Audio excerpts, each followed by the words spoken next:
Ja.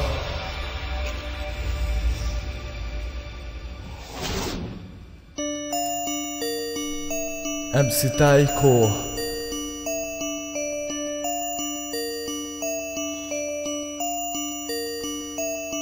Az exemnek.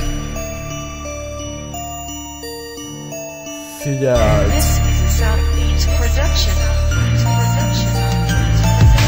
Az életemet szimplán pokollá tette. Tudom, hogy ott rejlik az orvosság benned. A fájdalom adja most kezembe a tollat. Nem tudom feled, hogy a szeretleket mondta. Az életemet szimplán pokollá tette. Tudom, hogy ott rejlik az orvosság benned. A fájdalom adja most kezembe a tollat. Nem tudom feled, hogy a szeretleket mondta.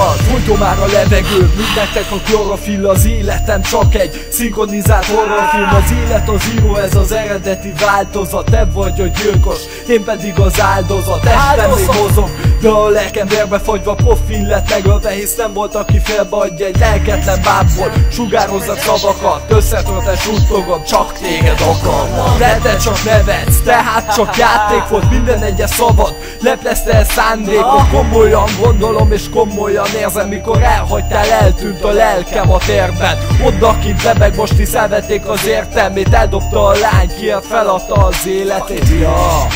Eldobta a lány, kiért feladta az életét, ja.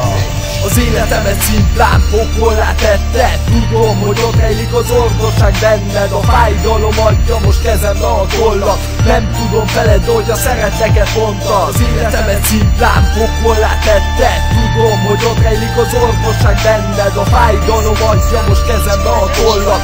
Nem tudom feled, hogy a szeretleket mondta. Elvakít a sötétség a rengeteg talán. Te vagy az én virágom, de elborít a salán. Tudom, hogy létezhet a tövistelen rózsa. Általad lett minden tövis a lelkembe szúrva. Nem találok magamra, hisz kegyetlenül átbasztál. Ronyba válnak néztél és ide-oda rángattál. Rámogattad jeleit, annak minek oka volt. A szád egyedül beszélt volt, de akkor bizony csukva volt. 2 hónapnyi tömény titok, oké, én dűltem. Képes, hogy lássolak, én biciklire ültem. Hogy lássolak téged, mondhassam szeretlek. Most elveszett a remény, remélem, hogy nevetek. Hát neves csak kicsi, fogaid oly szépek, de nem használod őket, és ez volt a lényeg, ja.